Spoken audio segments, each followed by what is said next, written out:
Are you dreaming of capturing Metallica's sound without breaking your wallet? Join me as we recreate the guitar tone for Kill 'Em All for absolutely free.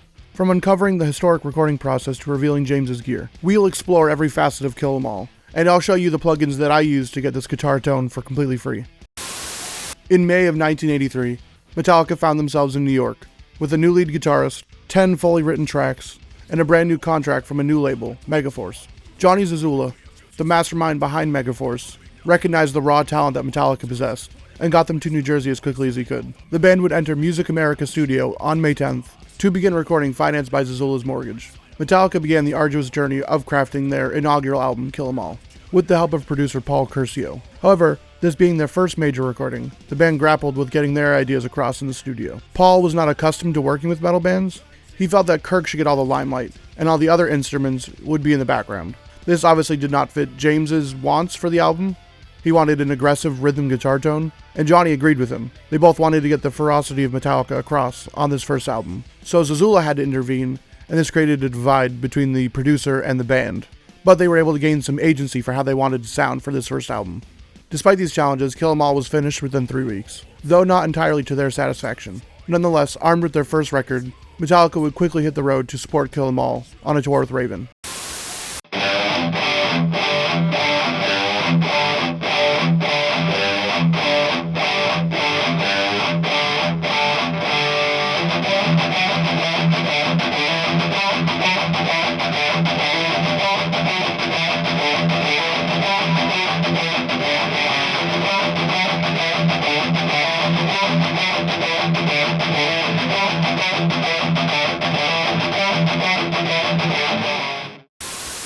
For their debut album, James would use his Electra Flying V, which had Seymour Duncan pickups. This was his second ever guitar, and he thought he was buying a Gibson Flying V, but he would quickly realize that it was actually a Japanese knockoff.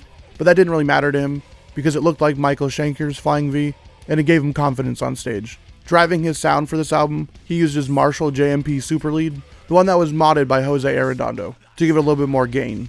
And he boosted that with a Rat distortion pedal. The Marshall's iconic mid-range voicing really helped him cut through the mix, and really defines his Kill 'Em All guitar tone. All of that would then go into Marshall 1960B cabs. Now, if you wanted to go the route of getting all the gear that James actually used on this album, you would need thousands of dollars. Electra Flying Vs have gone up in price because James used them. Marshalls are always expensive, and even trying to find a Jose one would just be absurd. And then you have to get the Rat distortion pedal and a cab. Now I want to show you how I got my guitar tone for completely free.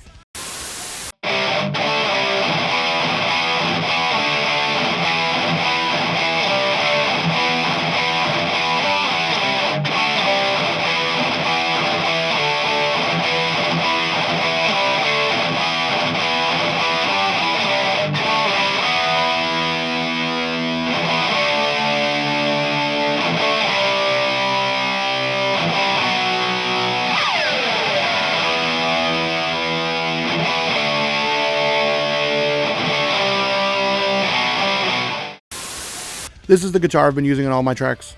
It's a Harley Benton EX84. It's got the EMG 8160 combo, the combo that James would later become famous for. So for my signal chain, I'm starting with the Rat distortion pedal. I got it off Dombrini, and it's also completely free. And that's going into the Hybrit from Lapoo. I scooped up some of the bass here, adjusted the mids, and really cranked the treble and the distortion to get that really gain-saturated tone they have for this album. That's going into NADir. I like to use this plugin a lot because it really helps me shape my tones and my IRs. I have Celestion G12-75 IRs, one mic'd with the SM75 and one mic'd with the 421. I've blended them both together, and I've added a little bit of room reverb to really match the tone, and then high and low pass on each one of them to really shape it a little bit more.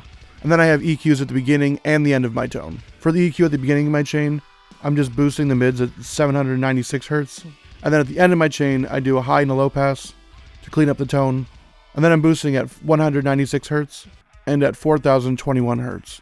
And I think that really keeps the tone very mid-focused, because as we know, James really likes that percussive guitar sound, and then some highs, because a lot of highs on this album as well.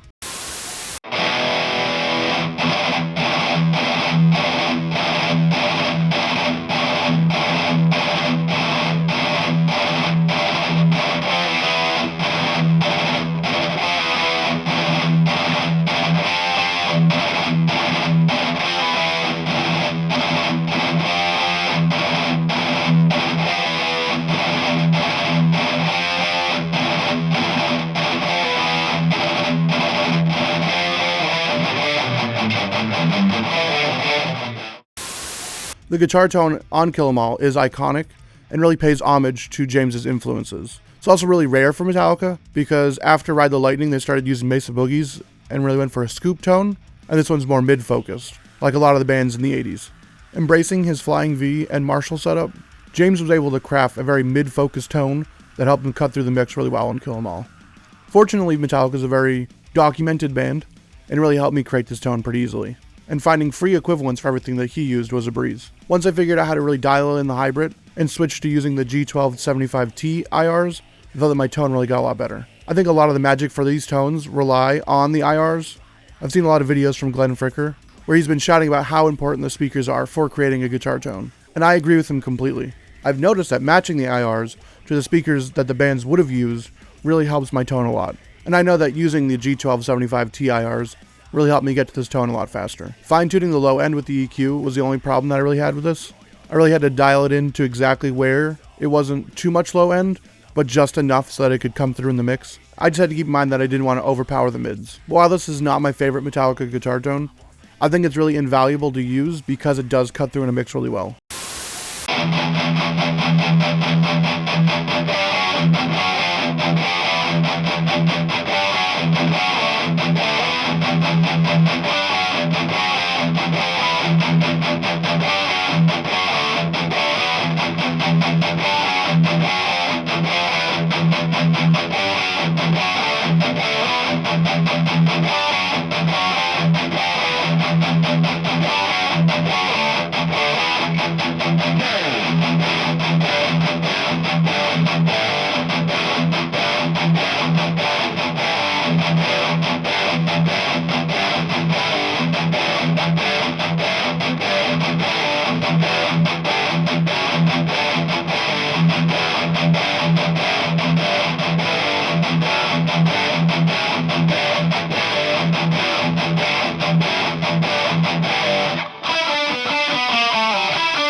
So let me know what you think of my guitar tone. I think this might be my closest one yet. And if you like the guitar tones I've been creating, I also have a Patreon where I'm selling guitar tones for my HX Stomp. I want to add more to it in the future, but I'm just starting right now with some HX Stomp tones. I have 4 that I created myself and 2 Metallica guitar tones. So if you like this video, I think you'll like this one right here.